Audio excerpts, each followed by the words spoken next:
Behind her soft smile and calm voice, prosecutors say lurked a woman consumed by apocalyptic delusions. Lori Daybell's belief in dark spirits and end times prophecies led investigators to two shallow graves in rural Idaho, the resting place of her children, Tylee and JJ. The so-called doomsday mother stood accused of trading her humanity for a twisted vision of salvation. Through every court appearance, Lori maintained an eerie serenity, but the evidence was undeniable. Lori convicted in separate murder cases in two different states, back in court, this time fighting with the judge. We'll show you the killer's obnoxious attitude in court. Meanwhile, the courtroom fell silent as the verdict was read. Guilty. Bianca Ellis, once a quiet Ohio woman, now forever branded a killer. Prosecutors painted a chilling picture, a random act of violence that shattered an innocent family's world. Security footage, blood evidence, and her own words told a story too horrifying to ignore. Through the trial, Ellis sat emotionless, showing little sign of remorse. Today, Judgment Day for Ellis, as it was time for the judge to decide if she would ever have a chance to be released for the brutal murder of a little boy who just went to the store with his mom. But first, Melodee Buzzard, a bright 9-year-old from Santa Barbara County, California, vanished under mysterious circumstances, sparking a nationwide search. Authorities say her mom, Ashlee, took her on a drive from California to Nebraska, but Melodee did not return home. Investigators say Ashlee has been largely uncooperative, offering few explanations as police struggle to piece together the girl's final movements. Tonight, the latest in this ongoing investigation as Melodee's other family members gather at her home, praying for this missing 9-year-old. I'm Vinny Politan. Thank you for joining us tonight here on Closing Arguments. We have a lot of stories to get to this hour. We'll begin with this missing 9-year-old, Melodee Buzzard. Now, we know, you know, we all know about the Constitution. We all have a right to remain silent. You know, when police come calling or a DA is talking to you or anyone else, you don't have to say anything. The Constitution protects your rights. You have the right to remain silent. And when you give up that right, anything you say can and will be used against you in a court of law. And we see it all the time. Now, we've got a case involving this little girl involving Ashlee Buzzard. Ashlee is a mom. She is the mother of the missing 9-year-old. And she has been seemingly exercising that right to remain silent and not cooperate with authorities. But she's in a little different position than most ordinary folks because she is a mom. She's the mom of a 9-year-old who seemingly is missing. And she has sole custody of that child, the legal responsibility for that child. And at some point, when a child is missing, there's going to be an investigation. And in this case, CPS has come a knocking on her door, Child Protective Services.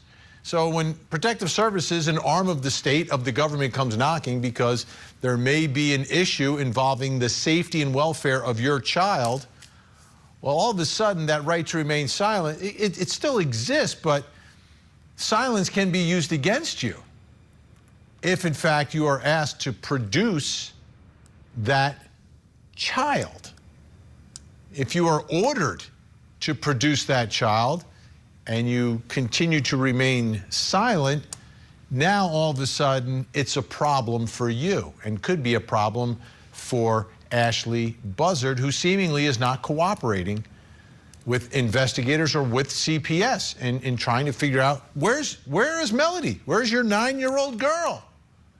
That's the question. It's a simple one for most parents. We're going to be talking about Lori Daybell later this hour, but remember, that's how that whole entire investigation began. Where are your children? And then she was served poolside with papers ordering her to produce the children. She didn't. She was arrested. Okay. But where is Melodee is obviously the big question, and it's a question that the family of Melodee's father want answered. Reporter Crystal Bermudez with Scripps News Group in Santa Barbara County, California, has the latest for us tonight.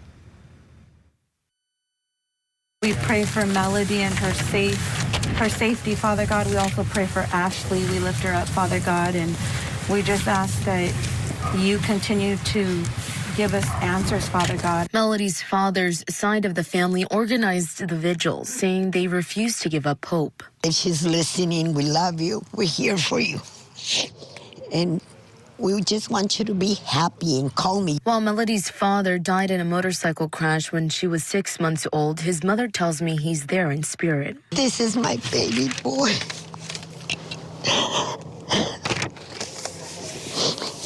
And he's gone, and she was just a baby. But here, I took this picture at the hospital. I walking in, and he said, Mom, wait, Mom.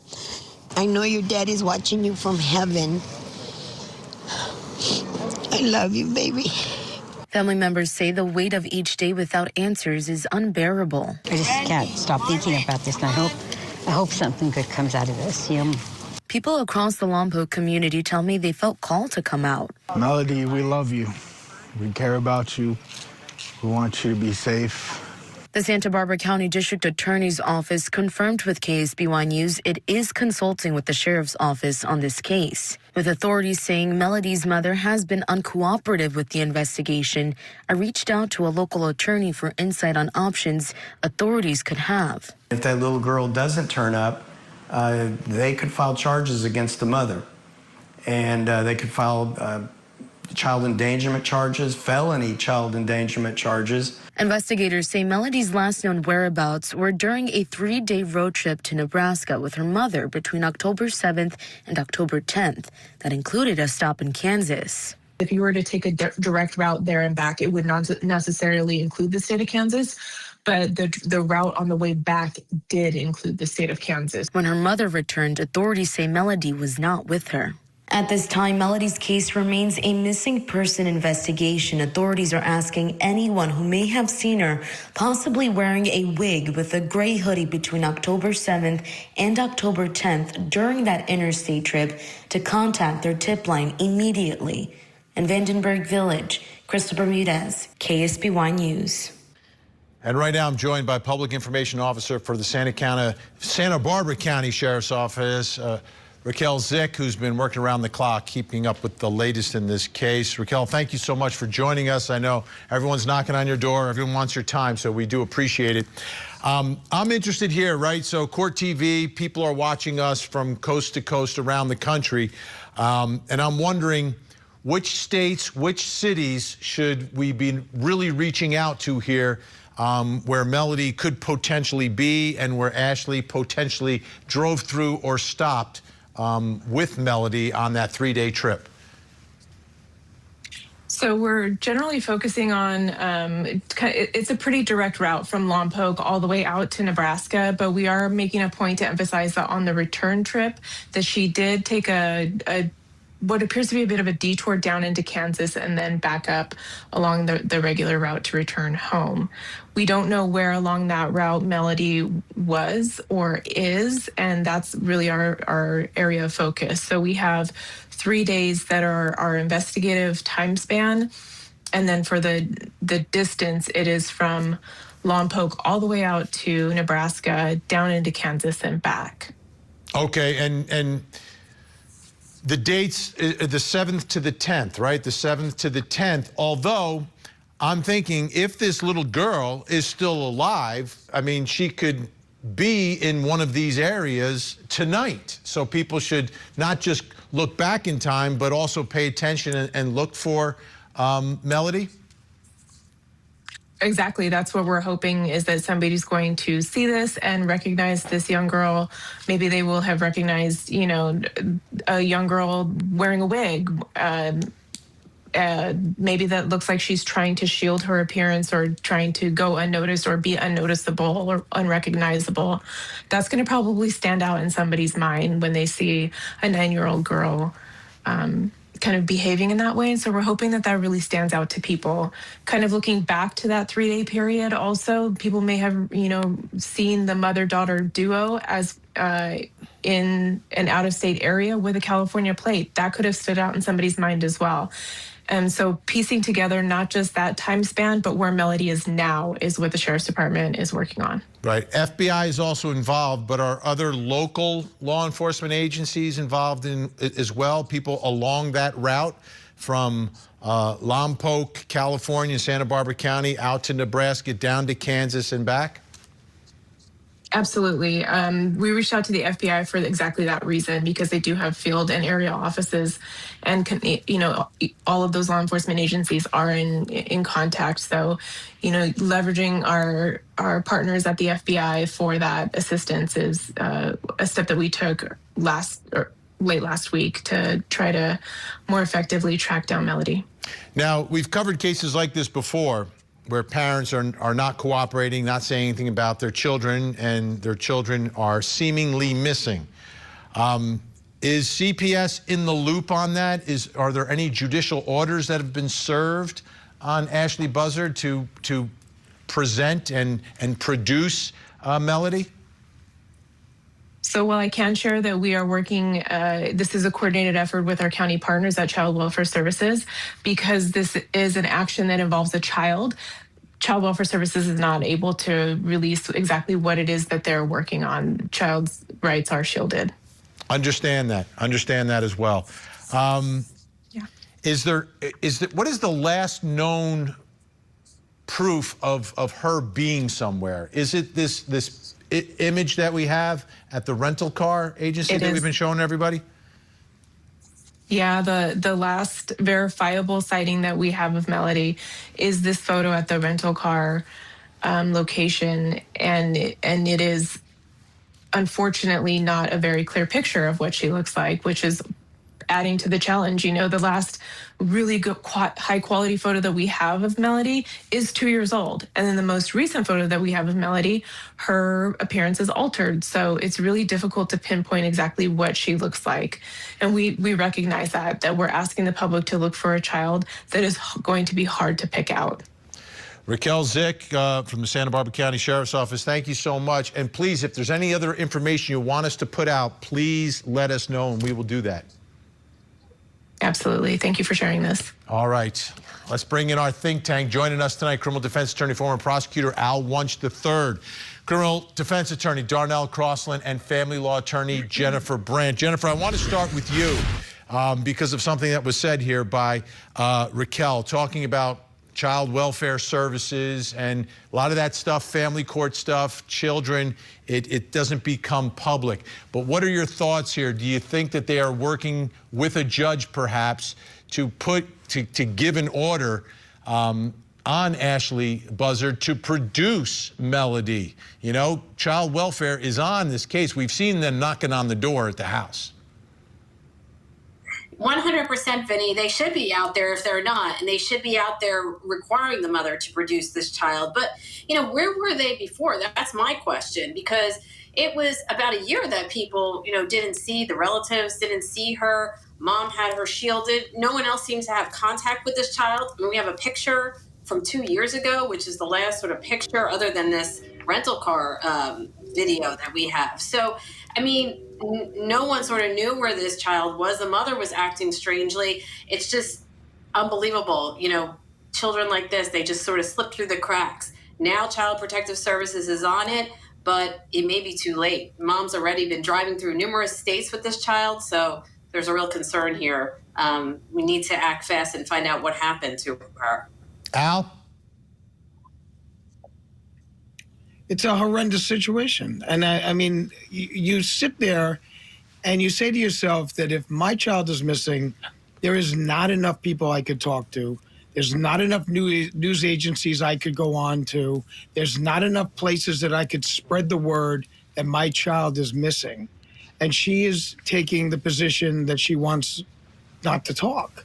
And if that doesn't send a signal, because we've seen this all before. It's not like this is something brand new.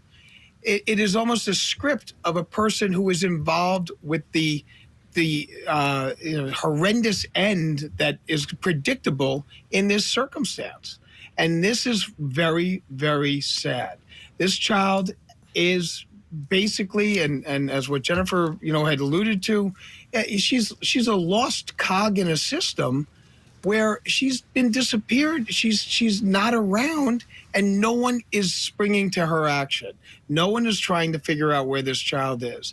And for a mother to be sitting there and not helping in trying to find the child, I mean, come on. We all know what that means. It means that this child is not going to be found, and that's the tragedy out of this whole circumstance. Darnell, let's talk about the right to remain silent and the rights of this child and the rights of the government to jump in and compel this mom to speak. She obviously has the answer to this question. Yeah, well, that's a twofold analysis. The first part of that is when you're speaking to law enforcement, you have a right to remain silent. And I give the example sometimes when they're trying to search a student's locker at school, the school personnel can do it because they don't have those same rules, but they can't do it at the direction of the police because then now you're violating different Fourth Amendment search and seizure rules. But in terms of the Child Protective Services, they can look for either neglect or abuse, and they try to substantiate one of those. So if you can't tell them where your child is, that's definitely going to be on the neglect side. So they can substantiate neglect because you can't produce where your child is. Your child is missing school.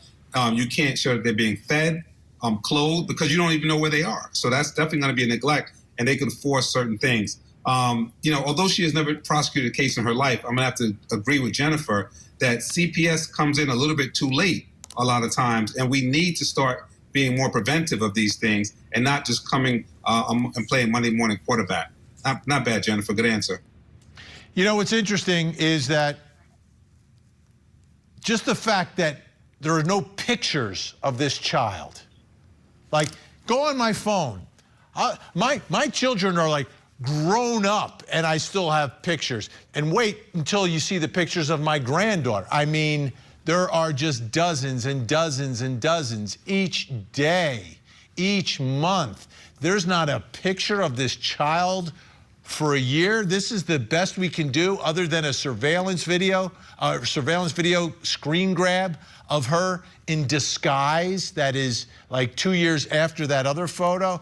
To me, that is a sign of a child that is being abused, Jennifer. If there aren't photos, if mom's not taking pictures left and right. Everybody's got a cell phone. Everybody's got a cell phone. How do you not take a picture of your child, especially with those beautiful curls that she has? Yeah, I mean, as Darnell pointed out, it's neglect. I mean, we don't know what physically has been happening to this child, but she's not to be found. And what's really interesting about this case and odd is that, no one else really was saying anything about it because there's no one else around. The mom was homeschooling this child, but there's no one else, the family, dad's family. I mean, you hear them now, they're at the vigil, they're talking about it, but no one really had contact with this child that they could even say she's missing. So mom had all this time to sort of do whatever she wanted to do with this child, and no one's really keeping tabs on her. And this is just what's so sad. I mean, to be able to take off and just, we don't know what she did to this child, but clearly from what the relatives had said, that mom has definitely had some issues and was acting strangely, but it's just unfortunate that no one was there to report it. No one saw her. So, and now we'll I guess ultimately find out if mom will ever speak. Otherwise, I mean, I'm sure there'll be some searches for her to determine what happened to this poor little girl. I'm looking at this situation and I'm wondering, where did the ball get dropped? Now she cut off communication with everyone. She went to the homeschooling route to cut the child off from the rest of the world. She cut off the father's family. The father tragically died when Melody was just 6 months old in a motorcycle accident. Al, is there anything that the system could have done here? Well, I look at the in-laws, and I mean, they obviously had a vested interest in what was going on with this girl. You saw the grandmother speaking highly of her child and showing pictures of him with the granddaughter. And, why was there nothing done there? Why was there no alert at that point? Why is there no one running to say, you know what, there's something going on here that doesn't make sense to me? And that's not happening. And that's a very, very tragic situation. I mean, this grandmother seems to be pretty, upset about what's going on, but just how upset? I mean, you hit the nail on the head, Vinny, with the fact that, how many grandparents don't have 5,000 pictures of their grandchild? I mean, how many grandparents don't have an active participation with their grandchild? Most of them are yearning to be able to spend time with their grandchildren, especially in a situation where the son is no longer with us. Yeah, but the problem is the grandparents don't have the legal ability to do that. Florida changed that a little bit. Some states are trying to give grandparents more rights. It's just not there. All right, good news. Tank is staying with us. When we come back, Bianca Ellis, killer, Bianca Ellis, Judgment Day today. Emotional victim impact statements. This was the case where this woman stalked a mom and her little child, a complete stranger, attacked and murdered that little boy. We've got that, plus coming up next hour. Tonight on Vinnie Politan Investigates, Kata Scott vanished one night in Philadelphia. There was a desperate search until she was found dead. What happened to Kata Scott? Tonight, we investigate. I ended up asking him if he loved me. He said, I don't know. I said, do you love her? He said, I don't know. That set you off? Someone was stabbed? Yes, she's on the floor. I didn't have the intent to kill Sarah. I really just wanted to scare them. It looks more like fury than fear. Did you kill Sarah to possess what she had with Josh? Interview with a Killer. New episode Saturday night at 8 Eastern and Pacific. Only on Court TV. That woman murdering my son replays in my head every single day. It is my living nightmare. The last thing I will ever hear from my son is his scream, the sound of his pain and fear before he was gone. And I can still see the terror in his eyes, and it haunts me every day. I don't know what to say. That's Margot Wood. She took her son Julian to the store to do some shopping. Something that all of us parents have done, and probably you might even remember being a child in that shopping cart, going with mom to the store. I remember going to ShopRite and going shopping, and it was great. Mom would put me in the cart and wheel me around the store. And that's all Margot Wood was doing. And then she was stalked and followed by Bianca Ellis, a woman who was out of her mind, but not legally insane, who then stalked her and went after her, attacked and killed her son. She was right there. She did everything she could to try to save her son. Why would she expect someone to go after her child? Well, today was sentencing day for Bianca Ellis. Margot Wood and her husband Jared had an opportunity to speak. Take a listen. I watched my son take his first breaths when he was born. And I watched him take his last in my arms, covered in his blood.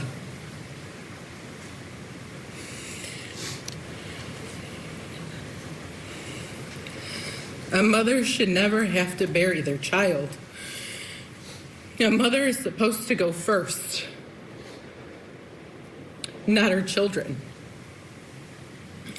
A mother shouldn't receive her child's death certificate at 3 years old, and his cause of death is by homicide.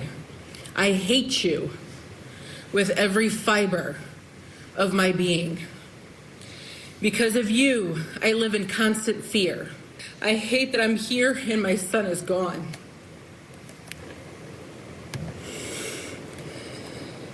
Just because you have a mental illness doesn't mean you can use that to justify you murdering my son. What I am most sad about now is not just the time I don't get to spend with him, but the time his brother, his sister, his mother, his grandma, and all of our family that doesn't get to spend with him with the time again, and we are all robbed of that opportunity. When we had our daughter, I finally felt I had a full life. I had everything I ever wanted. A beautiful, loving wife, 2 sons and a daughter. It didn't even last all of 2 months before that monster took him from us. And there's the monster he's referring to, Bianca Ellis. Sentencing day. I'm going to play a little bit of what she had to say, then you will hear from the judge. Anything on Miss Ellis would like to speak? I just want to say I apologize. I'm really sorry for what happened. Okay. All right, you can be seated. Thank you. Miss Ellis, as noted, the jury of your peers has spoken. They have found that although we all have agreed that you suffer from schizophrenia, that you did understand the nature and wrongfulness of your actions as handed down in all of the guilty verdicts by this jury. Regarding aggravated murder and finding the defendant guilty of aggravated murder by this jury, the court's going to hand down a sentence of life without parole. That was the only thing at stake, was a life with or without parole. Darnell, was that one of the weakest apologies you've ever seen? Yeah, it was. You know, she suffered from schizophrenia, which sort of means she goes in and out or have different delusions. Now that she's in court, I'm sure they prepared her for this. And typically you kind of go over your allocution. Well, not your allocution at this point. It's just her sentencing statement. You go over your sentencing statement with your client. And it didn't look like they went over anything with her, or maybe she refused to say anything at all. And that's the most they can get out of her. But I don't think it landed any sincerity points with anyone in the room. No, like, Al, like, I get it. Like, you've got schizophrenia, but you're being treated right now. You're whether she's medicated or she's not who she was that day. She seems a little bit different, but how about a little acknowledgement of what you did and a little remorse? There's zero. I mean, basically handing it to the judge saying, listen, there's no way. I mean, there's no way that someone with this lack of remorse would even a possibility of giving her the chance for parole.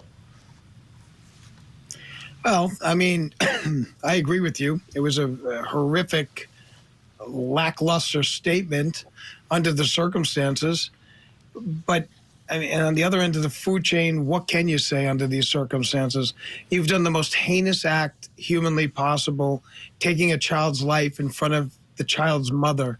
You know, it's one thing to bury a child, but it's to bury a small child at the age of 3, an innocent child who's done nothing wrong except sitting in a cart, okay, being with mom and having a good time in the supermarket.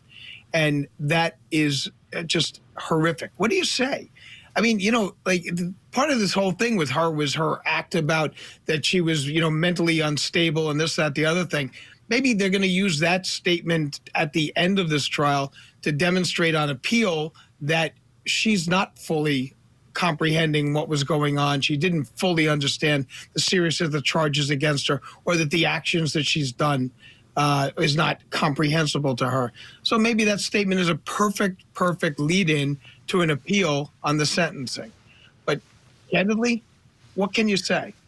I mean, mom put it perfectly.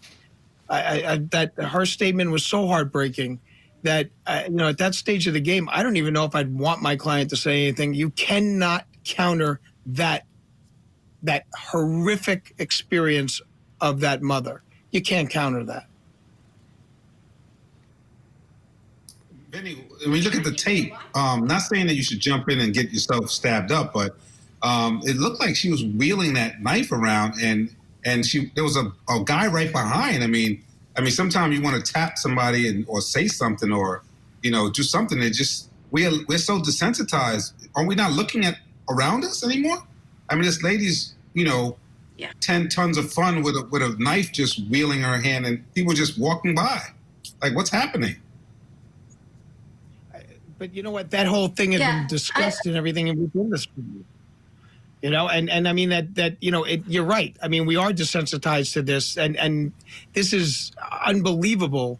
But as I said, right down the line, what are you going to do with a person like this? How can you counter? How can she explain her actions under these circumstances? It's just not possible. There are not words that one person could convey to say that they were sorry for what they did to that 3-year-old child. I don't care who they are. There's nothing they could say. I think there's a lot that you can say. I mean, she could say that at the time I was very sick. I didn't know what I was doing. I was out of my mind. I was suffering from schizophrenia. I'm now medicated. I understand what I did wrong. I see a mother who's in pain. I mean, there's a ton that she could say. What do you mean there's nothing she could say? Of course she could say a lot, but she chose not to. And she does have utter lack of remorse. And I think the judge picked up on that. I mean, I think the judge had his mind made up anyway, but I think he picked up on that. If you listen to what he said during the sentencing, he said, he understands that she suffers from an illness, but there was no excuse, that she knew what she was doing at the time, and there is no remorse. So that is thus her sentence. Speaking of no remorse, next story coming up, Think Tank's going to stay with us. Our next story involves another person we've covered for quite some time here on Court TV, Lori Daybell, snapping back at the judge today at a restitution hearing. Let's break down Doom's Daybell when we come back.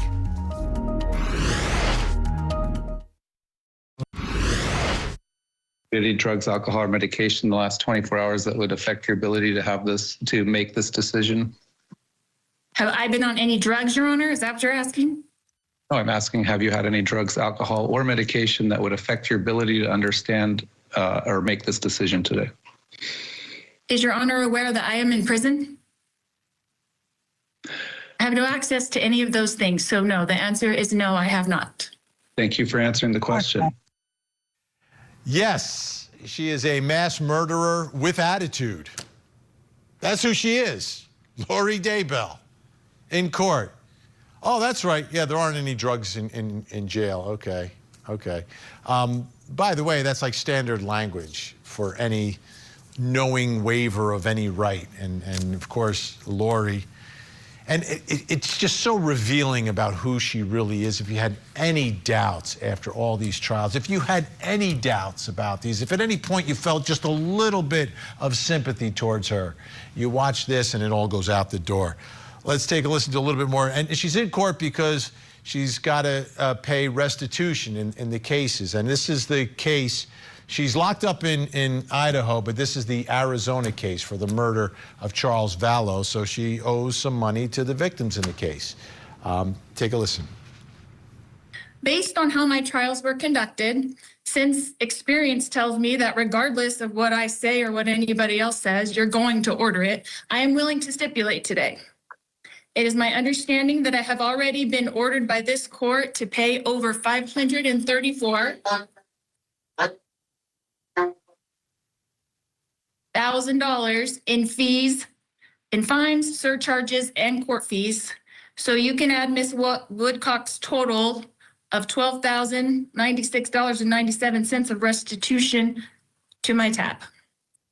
And Your Honor, with that correction, it would actually be $11,747.99. Has anyone forced you, threatened you, or coerced you to get you to agree to pay this restitution? Only my trials, Your Honor, coerced me. Al, what do you think of Lori? Well, it's nice to be snarky under the circumstances. And because you know what? It's added up. She's never going to be able to pay it, so it doesn't really matter. Just throw it onto the woodpile. She already owes over $500,000, and the restitution in this case was almost $12,000.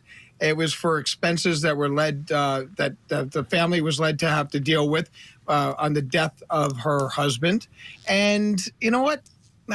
She's got the same attitude she's had throughout this entire trial. So the nice thing is that she is consistent, if nothing else. Well, Vinny, if I could just say one thing, you're absolutely correct. The language in the canvas that the judge was doing is called pro forma. So it's a matter of form. They normally read it from their books. If they're older, seasoned judges, they memorize them, but it's pro form. However, Lori, in her ability or her efforts to be snarky, didn't realize that the judge wasn't saying, did you go and pick up some cocaine on the corner this morning? You can be under drugs and medication that could affect your ability to understand the canvas, because some people have prescribed drugs and they give those to you in jail if you have a condition. And if they gave it to you the morning of a hearing, those drugs could affect you. And so not only is it pro forma, but it's a valid question. She's thinking like, is he saying, did she go buy weed on the corner? So she's just being a bummer with that. And the last thing I would say, who's doing her hair? It looks fabulous. I thought she was in jail. Well, I know how she does her hair. If you want to let me, I'll let you know. She wets the hair and then rolls it up and lets it dry in the rollers and then lets it go. To me, this little back and forth, Jennifer, really to me was very revealing of her character. And I'm not going to relate it just to this restitution hearing. To me, it's about, okay, who exactly was she? Because it was always confusing about what her role was, who was the leader, who was the follower, was she under a spell, did she really realize what she was doing? Like, to me, this reveals she knows everything that she was doing. She was cognizant of everything. 100%, Vinny. You're right. In her trials or during her trials, you don't necessarily feel sorry for her, but she just, she was very demure and she didn't act out like this. But now, she's got nothing to lose. She's in jail for the rest of her life. She owes a lot of money. She can kind of say and do what she wants, and that's exactly what she's doing. And now you are seeing the real person who's out there. And she seems pretty in charge, pretty much in charge, and not afraid to speak up to a judge. So you wonder really who was the mastermind behind all of this. And I wonder if prosecutors didn't mess this up and they could have gone forward with the penalty phase of the case. I think the jury may very well have put her on death row. You're probably right about that. And if they would have saw the attitude that came out and saw the ugliness of her, they would have. And speaking of attitude and ugliness, you got me on the hair things, but my clients don't get to put lipstick on. That's some really bright red lipstick. I mean, they're letting them doll up these days in jail? She knows how to do it. This is her thing. I think she takes whether it's, some powdered drink or whatever, adds it in there, puts it on. I mean, it's part of who she is. It's this narcissism that just comes oozing out of her that I think would have sent her to death row, Al. Well, you're right. But, the question I have is that with regards to, these poor people that are out of all this money, I mean, in New Jersey, there is a claims fund for victims of violent crime that would be paying for those expenses that this family had to go through as the result of a victim of a violent crime. Now, she would have to reimburse the state with regards to same. So I'm just curious if that poor family, ended up having to pay all this money out of their pocket and are never going to get that back. I mean, it's just the way she just said, Dad, put it on my tab. I mean, it's just like she's sitting in a bar room. And it's very, very sad that would be the situation.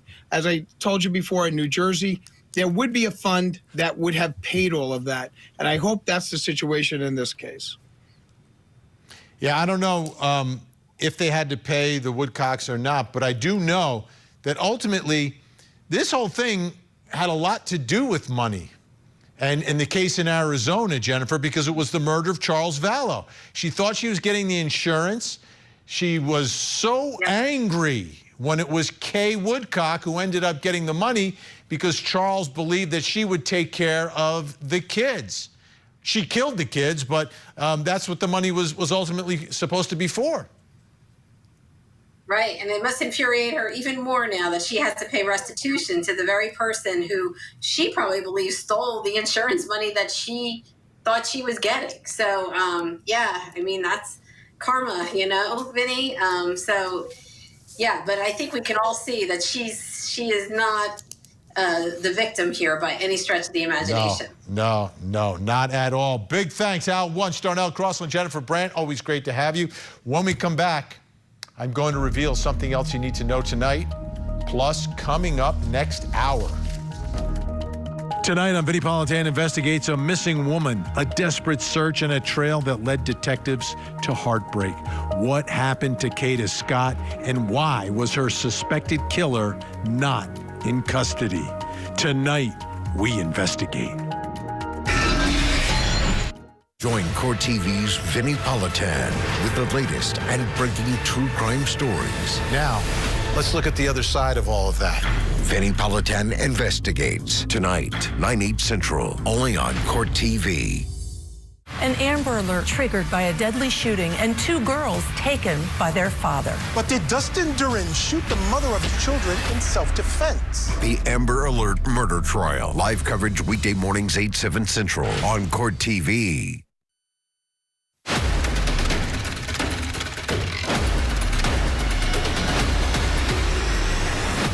All right, time to reveal something else you need to know tonight. Let's take a look at the big board. Shocker, it was a prank. We showed you this video last week from Virginia that turned into a manhunt or a clown hunt. I don't know what it was. Take a look. This was the video I'm talking about out of Virginia.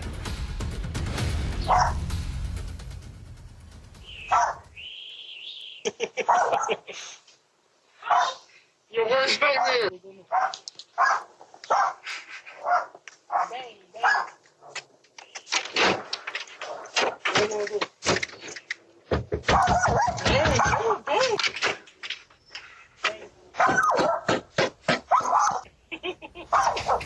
So it's that time of year, right? And what happened as a result of this video, there was a search for the suspects because there was allegedly some damage to a fence. It was a prank. Let's take a listen to the Alexandria, Virginia police chief. A significant break came after our first press conference.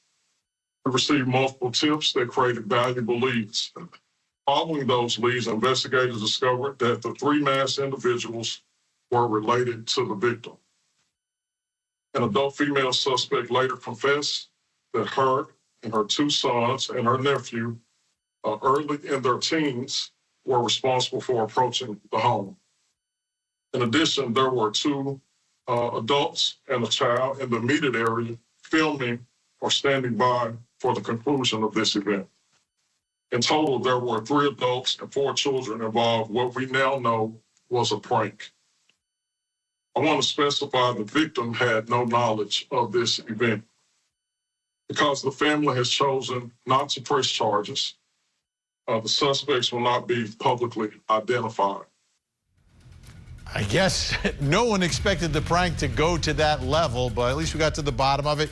Nobody got hurt, no charges, and hopefully they have a happy Halloween and a nice Thanksgiving with their relatives.